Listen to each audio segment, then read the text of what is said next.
Welcome back to Trending in Education. Mike Palmer here. Very pleased to be joined this week by Amrit Ahluwalia, the managing editor of EvoLLution. It's an online newspaper that's been around since 2012, focusing on continuing education, the adult learner, and how higher education is ready for evolution. Amrit, welcome to Trending in Education. Thank you so much for having me, Mike. I appreciate it. Yeah, so the pleasure is all ours. We'd love to hear more about what the EvoLLution is, what you've been focused on since it launched almost 10 years ago. It's been an interesting time, I think, to be focused on what you've been focused on. But to begin with, we'd love to hear more about what got you started in the higher ed space, and what was the origin story for the EvoLLution and for your role as managing editor of this online newspaper? Yeah, so my own interest in education is really driven by my mom. My mom got her bachelor's degree in chemistry at the University of Bombay before she, married my father and joined him in Ottawa, Canada, where he was pursuing his doctorate at the University of Ottawa. Now, my mom, after she finished her bachelor's degree, she joined British Airways as a stewardess because she wanted to see the world and traveled all over the world, did amazing things. So when she came to Canada, she had a bachelor's degree in chemistry. She'd done a pretty complex and challenging job as a young adult before landing in Canada and saying, what's there for me? Yeah. And she went to Employment Canada office, which is basically a job center, and said, here's my background, here's my education, here's my experience. What should I do? And they looked at it and said, cool, you were a stewardess, you can be a waitress. And for her, that was unacceptable. So, she decided to pursue her accountancy and get a credential as an accountant. And that was what I grew up with, was my mom constantly pursuing ongoing education and lifelong learning as a way to improve her life, improve the life for our family. She wound up basically rising through the ranks at Canada's version of the IRS. She became a very professional, very talented corporate accountant.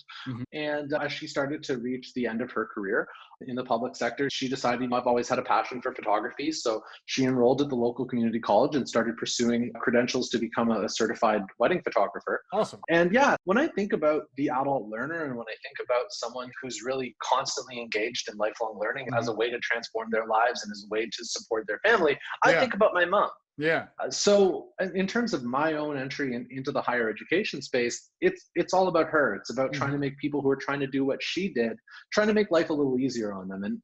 And the way that I get to do that is really interesting. As you mentioned, I'm the managing editor of EvoLLution. We're an online newspaper focused on non-traditional higher education. What we do is publish articles and interviews by college and university leaders across North America, talking about sort of how higher education as an industry is changing and how institutions are adapting to keep pace with that change. And broadly speaking, our focus is on demographic shifts.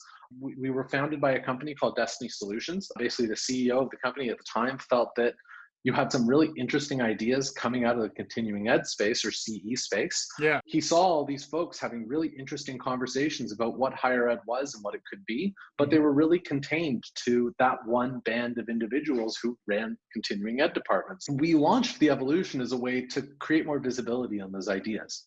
As you mentioned, we launched in 2012. And as your listeners who are over 10 years old will remember, 2012 was when the recovery started after the Great Recession of 2008. Right. So as folks started going back to work and dropping out of their degree programs that they enrolled in because they were out of work, all of a sudden the artificial inflation that had kept colleges and universities sustainable during a period of significant revenue cuts really caught up with them. So here we were running this online newspaper that we felt was by continuing ed leaders, largely for continuing ed leaders. And one day we decided to look at our subscriber numbers, which were spiking, and realized that most of them were presidents and provosts and CFOs and folks who ran the main campus of the institution, because here we were publishing articles about how to be entrepreneurial and innovative in higher ed. And that's when we realized that, things are actually changing. Continuing ed might be onto something here. Yeah, and it ties very closely to the idea of lifelong learning and extending beyond the sort of traditional model, the Animal House, I don't know why I immediately go to Belushi, but that's where my head is at. But the traditional 4-year bachelor degree, residential undergraduate experience, which is true of many middle class 18-year-olds, but it's also not true of the majority of folks who are pursuing some kind of credential, that some kind of post high school credential. And that's really been something, we were talking about this a bit when we were prepping. Looking at the non-traditional learner is very much part of the mission of the EvoLLution. Yes. And now, in many ways, in light of the pandemic, everyone is becoming non-traditional in some way, shape, or form. So I'd love to hear more from you on the whole concept of quote unquote non-traditional learner, because it's increasingly becoming the majority or a plurality. It reminds me very much of some of the conversations of diversity and demographics, which you were talking about earlier, where increasingly we're just collections of pluralities, and thinking about the full span of the learner's lifetime. I think of the example of your mom, which was really a great way to bring us into the conversation. How do you flesh out what a non-traditional learner is nowadays? Sure. By the strict definition, a non-traditional learner meets one of 6 criteria as established by the federal government. They are over the age of 25, or they have dependents, or they took a break between high school and university, or they work part-time, or they attend part-time, or I believe it's either they're online learners or they transferred. Got it. Yeah. Six criteria to define what a non-traditional learner is. Yeah. In 2002, we know that 74% of students enrolled in degree programs were non-traditional. Right. In 2002, we knew that. Yeah. So when we talk about the rise of the non-traditional learner, this is not a new thing. What is a new thing is the financial imperative to give a care. If all of a sudden we can't stick our heads in the sand as an industry and say, regardless of who's on campus, we offer a very particular experience in a very particular way for the group that we assume are the people on our campus. And that's where you're starting to see a lot of this transformation and change around how colleges and universities operate, because as with any business, there has to be a reckoning of who actually requires access to the products and services that we offer. Right. And I think we need to be very realistic about that. Now, that's not to say that the customer is always right. It's not to say that they should be able to come in and have a subpar educational experience, because if we're getting to the reality of what people are looking for from a post-secondary experience, yes, it's a piece of paper, but more important than that, it's some kind of credential or certification that helps them achieve a specific outcome, which for the most part is a labor market outcome, a job, whether that's a first job, a progression, an advancement, a promotion. These are the things that folks pursue, and these are the post-secondary experience is a tool to accomplish that. Right. So they're looking for a rigorous learning experience, but what they're not interested in is jumping through 50 hoops to be able to get to that. What they're not interested in is enrolling in a full 2 or 4 year degree program in order to get 5 or 6 pieces of knowledge that they really need in order to execute on that outcome.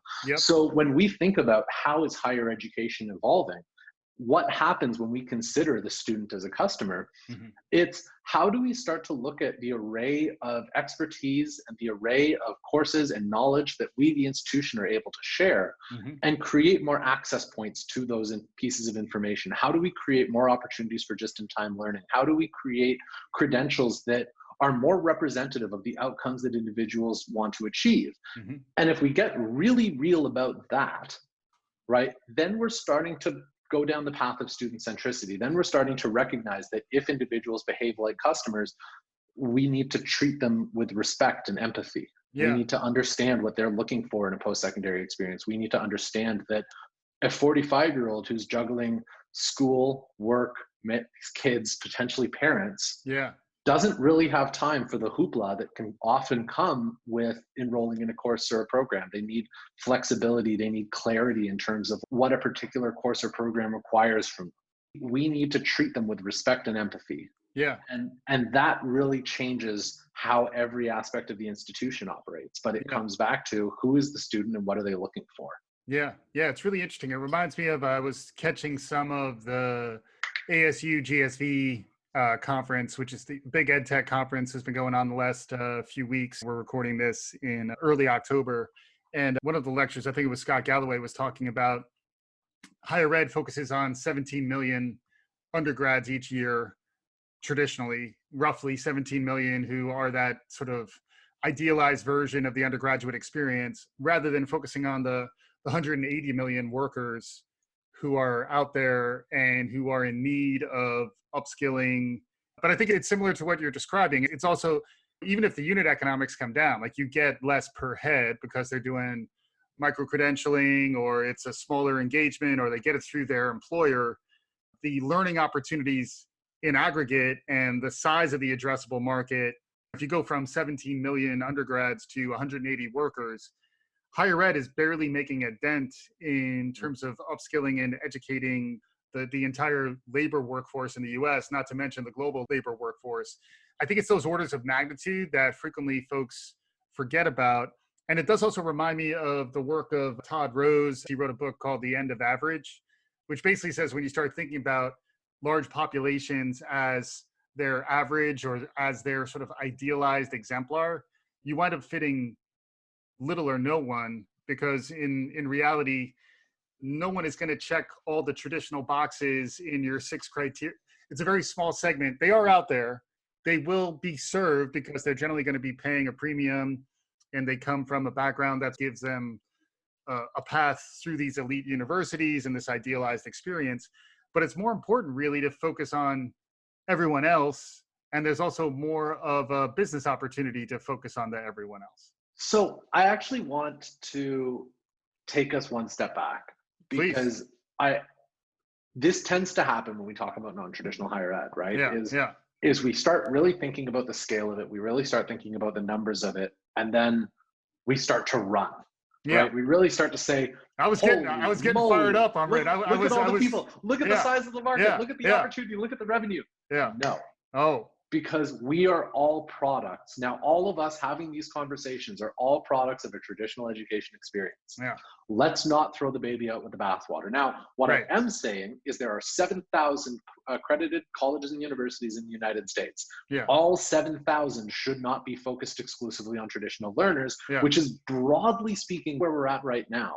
I would say one of the driving factors behind the growth of ASU Online, Southern New Hampshire, Western Governors, Excelsior in their day, is that University of Phoenix, is that they realized that, holy moly, there are way more people out here than we're serving. Now, there is a place, a critical place for a traditional post-secondary experience. There is a critical place for the degree program.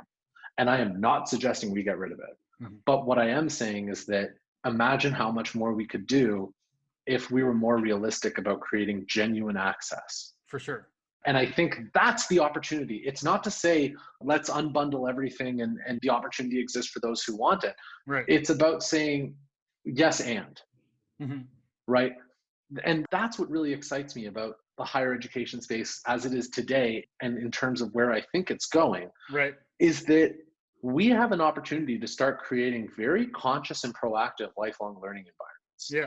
And that's not, those of us in continuing education are becoming very familiar with the idea of a 60-year curriculum. And it's an idea that I think is starting to progress outside of this little box. But I want everybody to Google 60-year curriculum, and I want all of your listeners, please learn about it, give it a read. We have an entire page on the EvoLLution. It's EvoLLution with 3ls.com/60YC. Educate yourself about this concept, because it's about taking the concept of lifelong learning and activating it. Right? It's about reframing the role of the institution from being a single point of entry at the start of an individual's career, to which they never return, to a constant presence in their life, from the age of 10 or 11 through retirement. Now, if we get very real about that, again, there's a critical place and role for the degree. But what we're saying is that there's opportunities for the institution to serve that individual before they enroll in their degree program. Active opportunities for the institution to engage that individual upon graduation. Right now, if we think about alumni engagement, it is very much focused around give us money. Hey, come to a football game, give us money. Every 5 years, on the button. I know when it's been 5 years since I've graduated, because I will start getting emails from my alma mater. And everybody has this experience. But imagine if instead of what would you call it, penannual email, offering you the opportunity to spend more money on your institution. Imagine if the institution every year or two checked in with you to see how your career was going, right, and offered you the opportunity to enroll in a skill development course. Imagine if the university or college was a constant, proactive presence in your life that supported your career development. Yep. Now, first of all, I would be way more willing to donate. To give you money. Yeah. Yes. Yeah. But secondly, I would very likely be paying for continued engagement. Yep. And the thing is, that's, I think, where colleges and universities need to start thinking more business, because Amazon isn't happy with someone buying a set of rubber bands and then never returning to the webpage.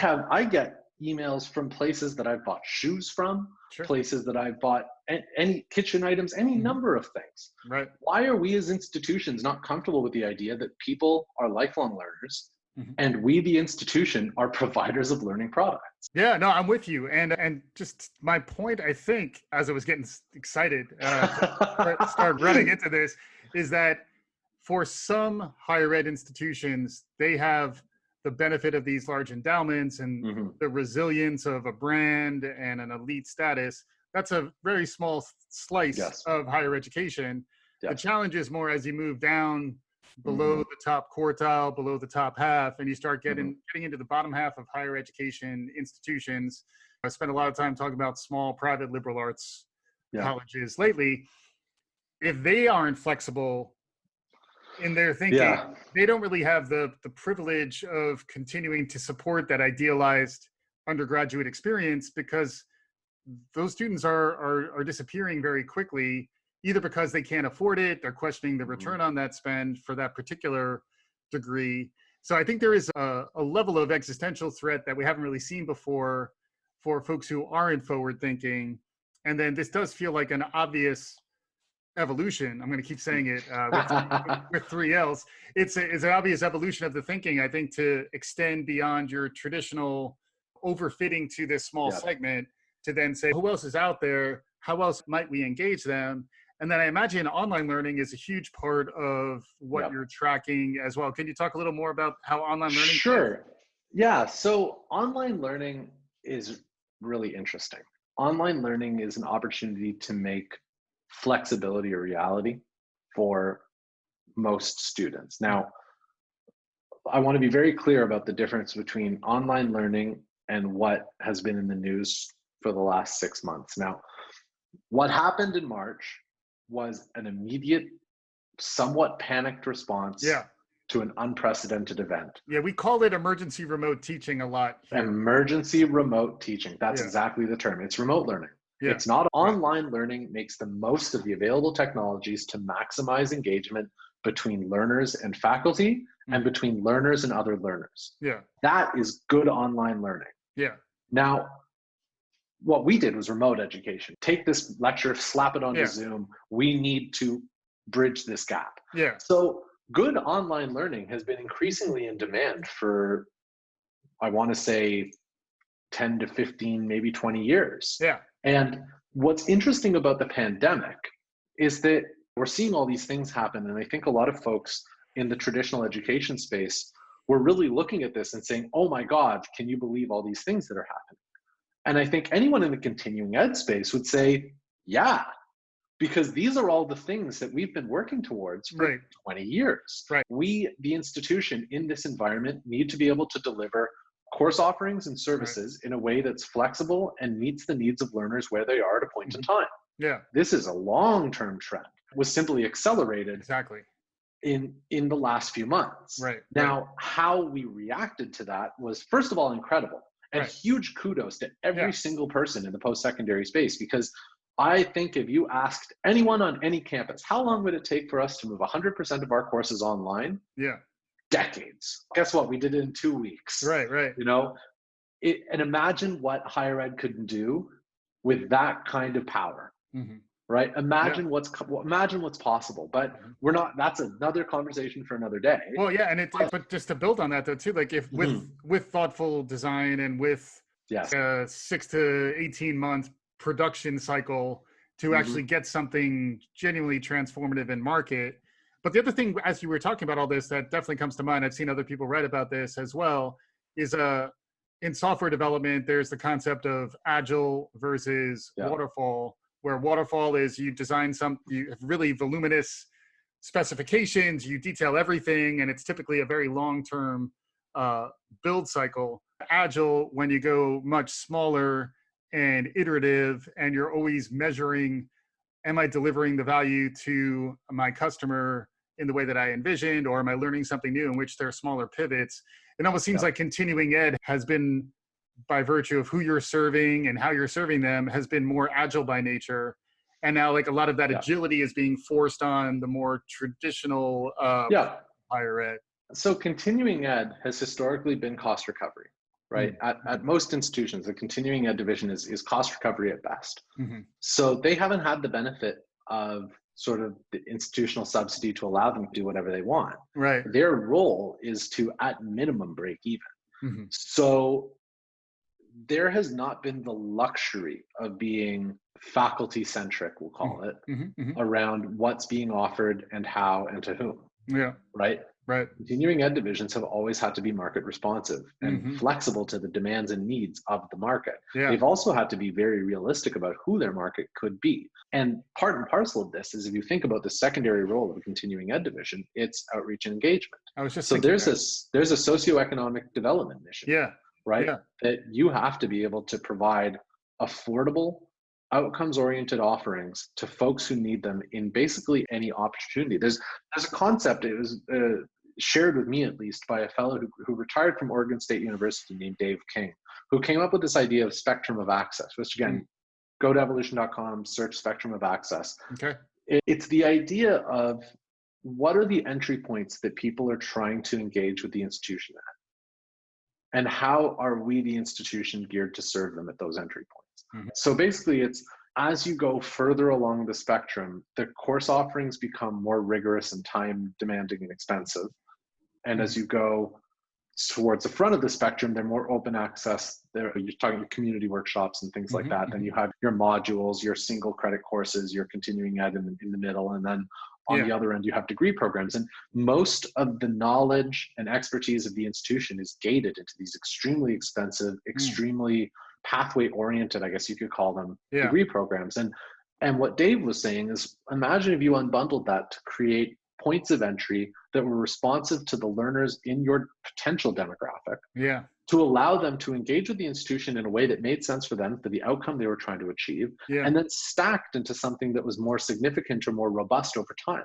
So that individual can engage with the institution in a way that makes sense to them, but allows them the sort of financial flexibility if they need it, the outcomes flexibility if they're looking for it, to pursue their learning in a way that makes sense for them at points in time.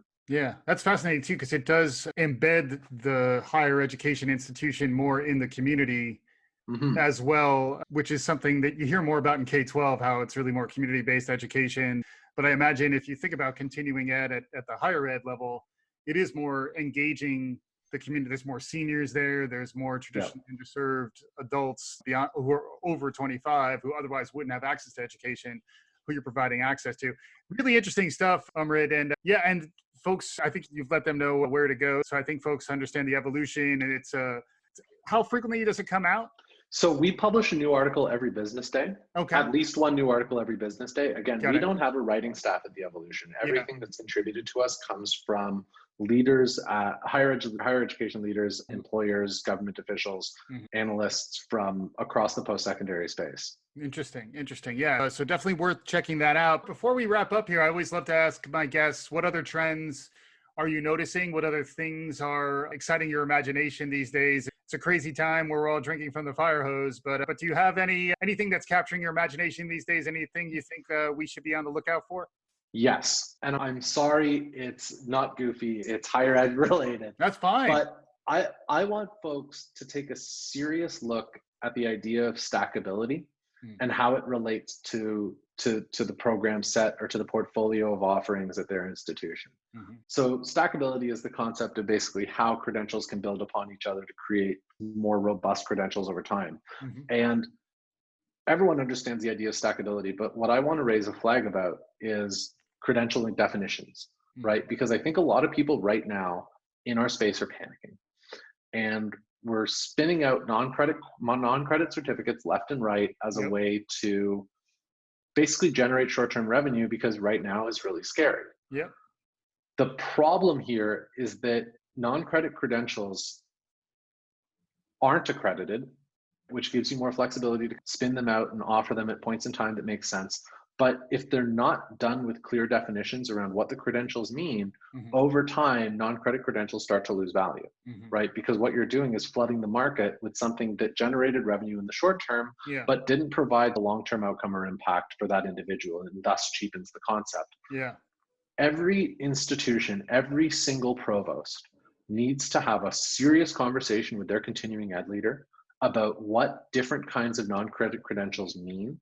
So have a clear understanding at the institutional level of what a badge is, of what a certificate is, of what a certification is, of what a diploma is, and apply that to every single faculty at your institution. Because if you allow more and more non-credit credentials, micro credentials that have no clear outcomes or values or meaning, if you allow more of these to hit the market unchecked, we really diminish the capacity for higher education in general to be flexible and responsive to student needs at points in time when they need them. Yeah. Yeah. And do you expect the governing bodies to get involved as well around this stuff? One could hope. Accrediting bodies have been incredibly slow to respond to this stuff. But the fact of the matter is, according to Strata, some 66% of Americans right now are specifically looking at non-degree education opportunities to get themselves into the labor market. When you look at the growth of boot camps, when you look at the growth of MOOCs, when you look at the growth of basically every non-traditional approach to education there is, that's when you start to realize that this is not so much a flash in the pan as really a new reality. And getting back to this idea of student centricity, we have to be realistic about who's demanding what from whom. And the post-secondary institution in its current state is not meeting market expectations. So folks are looking outside.